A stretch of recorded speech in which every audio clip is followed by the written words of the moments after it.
Ed Taylor and our Chief of Fleet, Mrs. Blair, is with us today to announce this brand new vehicle that we have secured to transport people to and from locations inside the city of Flint as it relates to recreational opportunities.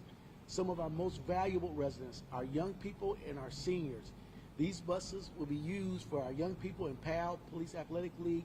We have 2 organizations under that umbrella that kids will benefit from having this level of transportation. Mobility has been an issue in our community for a very long time, especially for our seniors. Those seniors that's in senior facilities that could not get to and from our senior facilities now will have the opportunity to be able to use and ride this bus. The level of partnership, prayer, planning, and partnership. We pray, we plan, and we partner. We look for opportunity to have this bus and have this opportunity for it. MTA, our Mass Transit Authority, has also agreed to be able to provide the driver for this bus.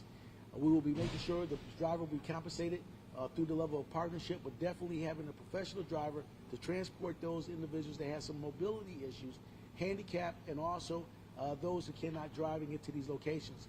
We'll be setting up standard routes from our Mays Community Center, also our McKinley Community Center, also our PAL facility for young people. This bus will be used in rotation to be able to move those individuals from school buildings to facility, from senior buildings to facility. And so this has been a great, great partnership. And I'm going to turn it over to Mrs. Blair, our fleet operator, to talk about the unique ability of this bus that we have.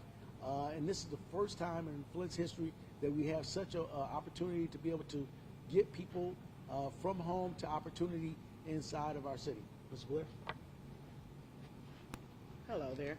I'm Marquita Blair, Fleet Administrator for the City of Flint. And as the Mayor was stating, we are excited to have this opportunity to be able to provide a bus service for the City of Flint residents. This particular bus will hold 12 and 2, so it will hold 12 standalone passengers, including up to 2 wheelchair passengers, harness restraints and everything. Safety equipment is provided on the bus. It will have onboard camera systems, inside and outside facing, just for safety measures. Is there anything in specific that you guys need me to answer a question about?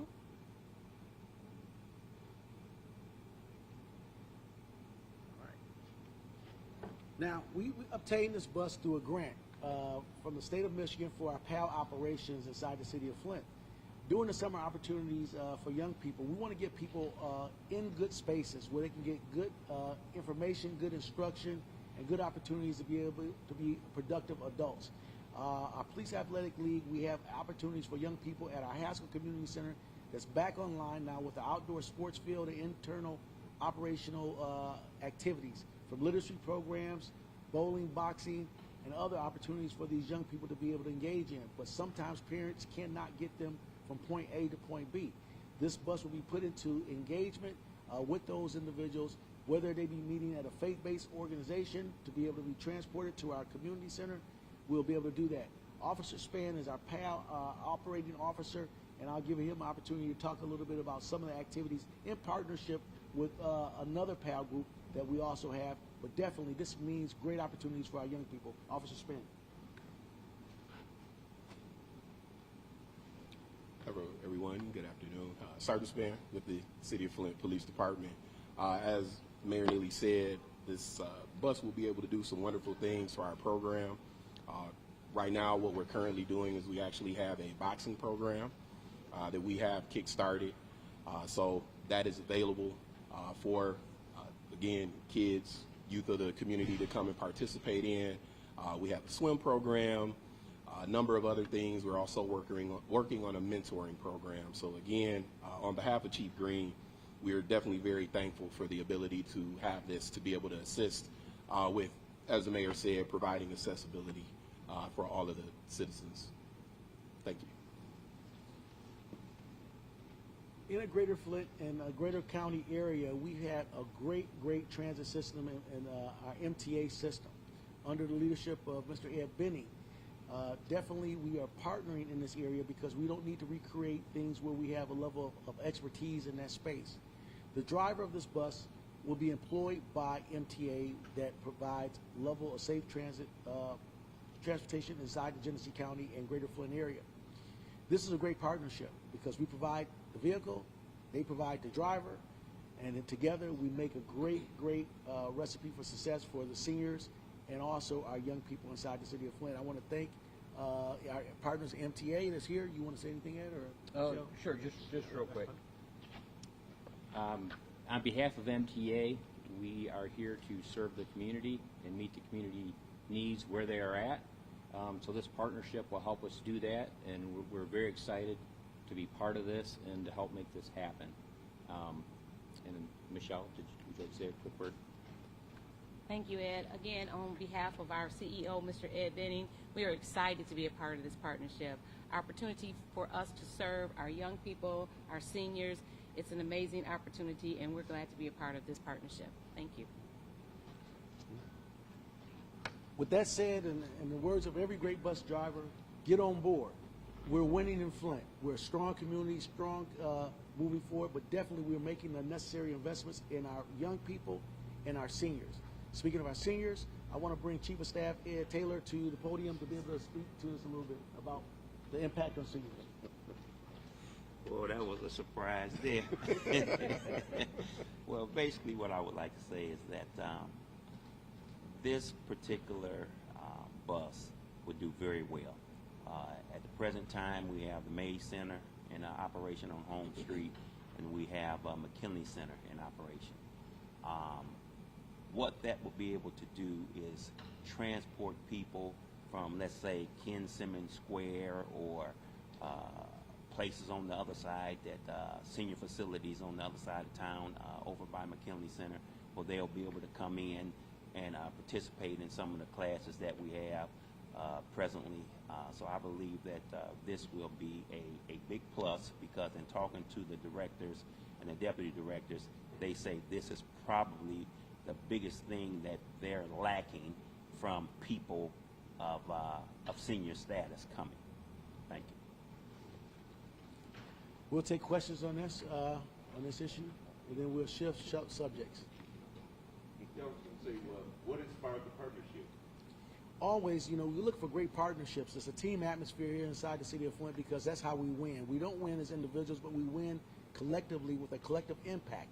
MTA has been a stoic symbol in this community since I've been a young person, and with that level of partnership and expertise that they bring to the table, with the level of resources with the state of Michigan and the city of Flint, providing transportation for those that have some mobility issues as it relates to being transported across town or through town.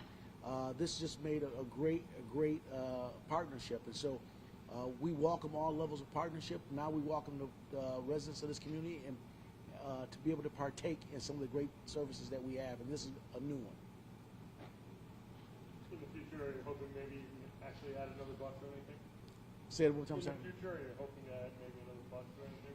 If ideally that would be great, because if we have to add a new vehicle to the service, that means we have a lot of people participating in the program. This is the first of its nature.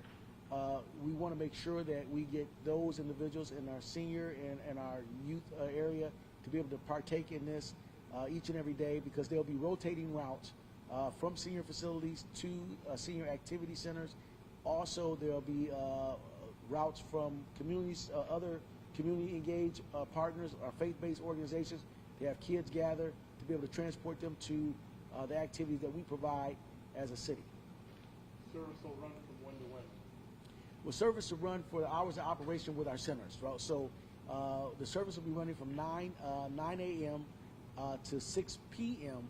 On many days, and summer hours will be longer for engaged activities for young people, because we have more daylight in the summer, and so it'll be running from 9 a.m. To 8 p.m. in the summertime for youth activities. I guess, what's the process for signing up for taking advantage of this? Well, once you come into the center and you make it known that you are going to be needing transportation, or the senior facility that you live in, we'll have designated times for pickups at senior centers and designated drop-off times.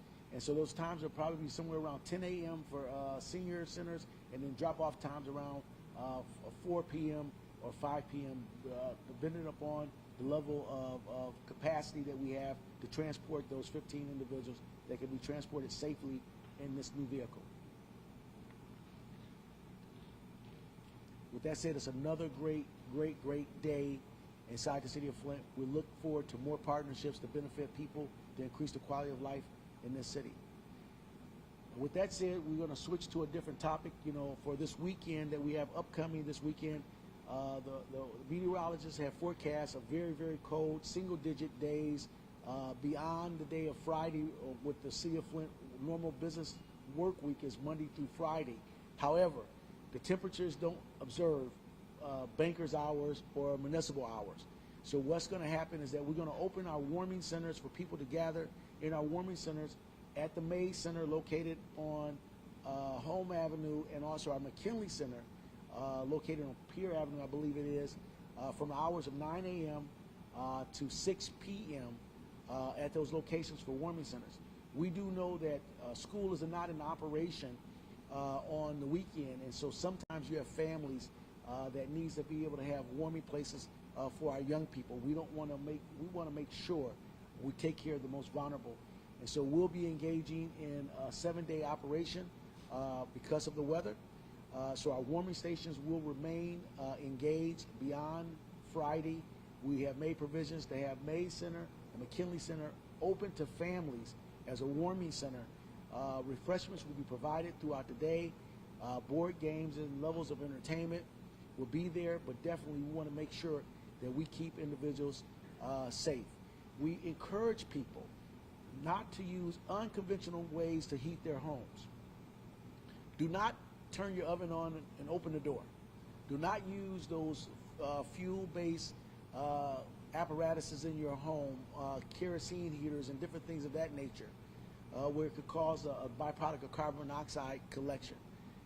We want you to be safe. Observe the best practices in keeping your family safe. Also, being a good neighbor is just not a motto. It's a practice. We have to put our principles into practice. Go check on your neighbor, your seniors, your young people, people that may have some impediments. Go check on them, making sure that they're okay. Calling authorities when you find a situation that it could be disturbing, that they may not have heat.